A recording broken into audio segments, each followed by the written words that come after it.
application. So part 2 of the fundamental theme of calculus says that if the function is continuous on this closed interval AB, when you integrate this continuous function, then you just find antiderivative of this small f function, that antiderivative evaluate at the upper limit, subtract that evaluate at the lower limit here. Now, if you write it this way, okay, now this f over here, the big F here, is an antiderivative of the small f. In other words, the derivative of the big F is a small f right here. So we can actually replace this small f function by this notation, the derivative of the big F right here, okay? And that will be equivalent to this, okay? We know that the derivative of big F represent the rate of change of this big F function with respect to x, okay? So that's the rate of change of y equal to f of x with respect to x, okay? The derivative, we think about derivative as rate of change, okay? So fb minus fa is the net change. So it's a change in y, okay? So it's a change in y when x is changing from a to b, okay? So that fb minus fa is actually something we call net change, okay? Net change. So this is the net change theorem, okay? It says that the integral of a rate of change is the net change. So this over here, if I put it down like this, you can think about this way. This side over here is the integral of this rate of change. Remember derivative as rate of change. So this is the integral of a rate of change. And then fb minus fa here is the net change when x go from a to b. So that's the net change. So the net change theorem says that the integral of rate of change is the net change. Okay, so just in one sentence, you say that, okay? Okay, now this principle can be applied to all rates of change in the natural and social science, okay? So let's think about it in physics, okay? So if an object moves along a straight line with this position function as t, then its velocity, okay, velocity we use vt, is the derivative of this position function, so s prime of t. So according to this net change theorem, so when we integrate this velocity function, when t go from t1 to t2, that will be equal to the net change, which is the ending position at time t2, subtracting this starting position at time t1. So think about this picture here, okay? By the way, I drew this car. Do you like my drawing? It's kind of cute. I put a face on it. Wait, you drew that on your iPad? Or? I drew it on my iPad. That's crazy. It has a smiley face. That's me. Yeah. That's good. And it has this bubble at the end.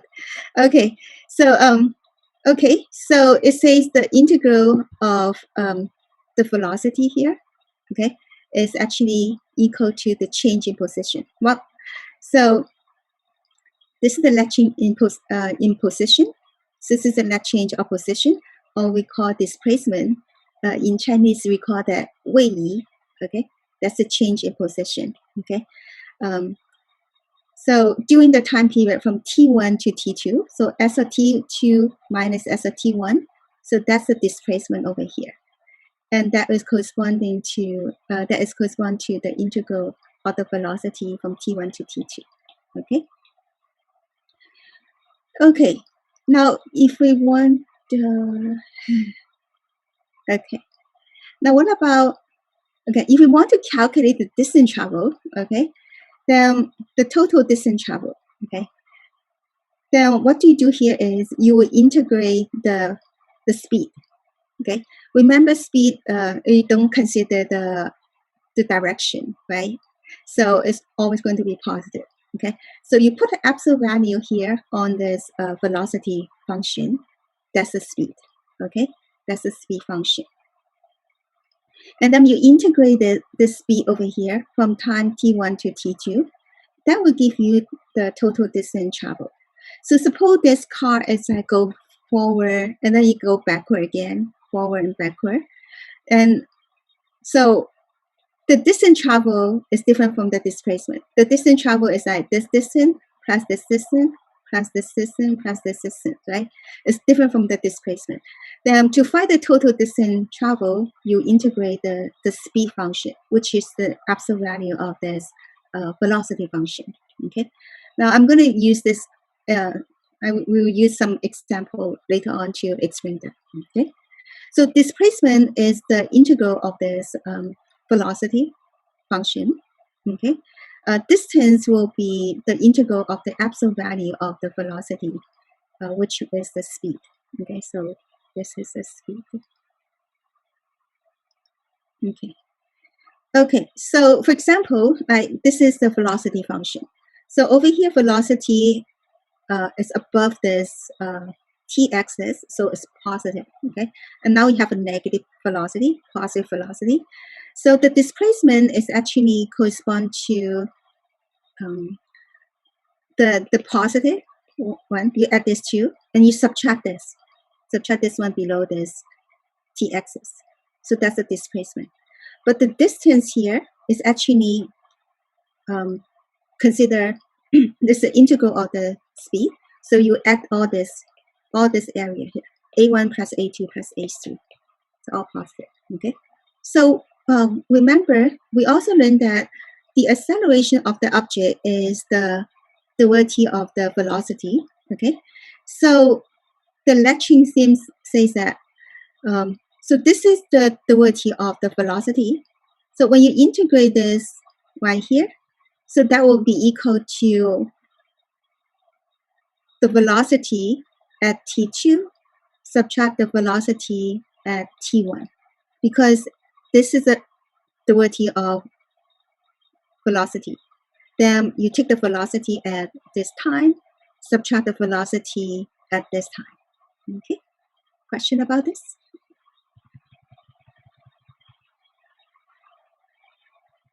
Okay. Okay. So let's use one example. Okay. So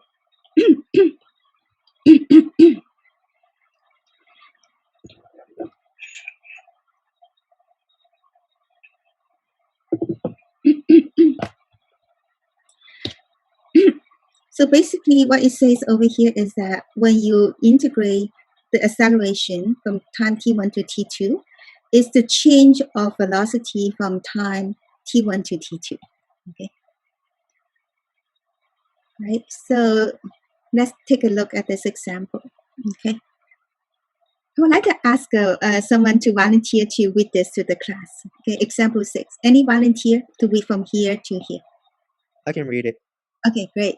Go ahead. The particle moves along a line so that its velocity at time t is v of t equals t squared minus t minus 6, measured in meters per second.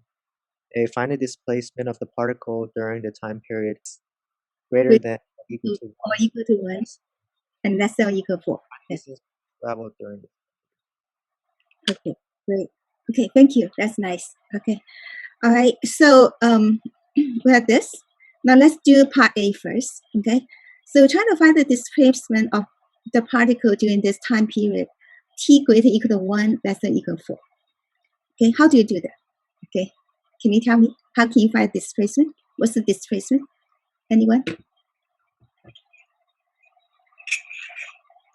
I think it's the final position minus the initial position. Yeah, you got it. Have to try to find the antiderivative of v of t. Yes, you got it. Okay, good job. Thank you. So that will be the integral of the velocity, right? So it will be integral of this. Oh wait. Hold on. So the displacement is the final position subtract the initial position, which is equal to the integral of the velocity function, and the t go from 1 to 4 right here, right? So both of you are right, okay? So that will be this integral, okay? The velocity function, what's the velocity function? Here's it, right? Here's the velocity function. So I just put down the velocity function, which is t squared minus t minus 6. And then t go from 1 to 4, okay? So you integrate this velocity function, t go from 1 to 4, okay? We got it. Now we just need to find antiduality, right? So what's antiduality of this? Okay, everyone? 1/3 of t to the third minus a half of t squared minus 6t. Good job. Okay. Now t go from 1 to 4, okay? And when you substitute, you will get negative 9 over 2. So that's the displacement. So displacement could be negative. So why do I have this negative sign? Why do you have this negative sign? So what does it indicate? The object moved backwards. Moves to the left. Yeah, move to the left. Yeah, toward the left right here. Okay. So because we make moving to the right to be positive, so this object moved to the left, so that will be negative. So that's why. Move to the negative direction. So it's negative. Okay. Okay. So this means that the particle moved 4.5 meter toward the left. Okay. So we're using meter. So over here we use meter as a unit. Okay. Question? Think I have a question? Let me wait for it.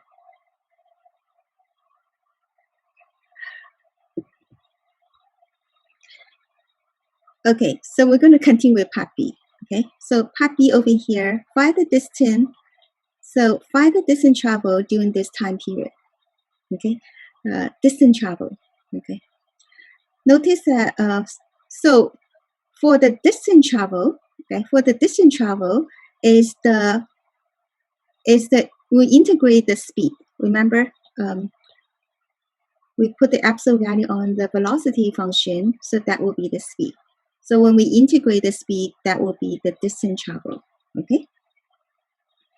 When we had this, we had to decide when this one will be positive, when will that be negative, because the absolute value there. Okay. So that is the velocity function. The graph of this is a parabola open up, right? Okay. So it's like this, open up. Okay. And if I can find the two t-intercept right here, I know that when the velocity will be positive over here and here, velocity will be negative over here. Below this t-axis, then the y over here is negative, right? So I need to find the two t-intercept here. To do that, I will factor this, okay? I can factor this using try and error method or AC method, whatever method you learned before, okay? So let's do that. Okay, so try to factor. So t squared into t times t. Can you think about two numbers multiplied to be negative 6, sum to negative 1? Negative 3 and 2. Negative 3 and positive 2. Got it, okay? So it will be minus 3 here and plus 2 over here, right? Now, this is going to be equal to 0 when t equal to what?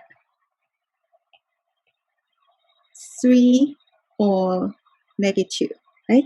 Okay. So because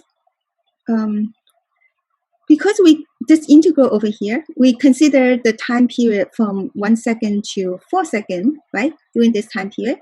So the negative 2, you don't have to worry about it. So let's put down over here. So the two t-intercept will be negative 2 here and 3 over here. And you see that this is above this t-axis, so positive speed here and over here. Between negative 2 and 3 will have negative speed. but we only consider from 1 to 4 seconds. So from 1 second to 3 seconds will be over here. So the the velocity will be negative, right? It's less than or equal to 0. So less than or equal to 0 because below this t-axis. From 3 seconds to 4 seconds will be over here. The velocity will be positive, okay? Will be greater than, or we say it's greater than or equal to 0, okay?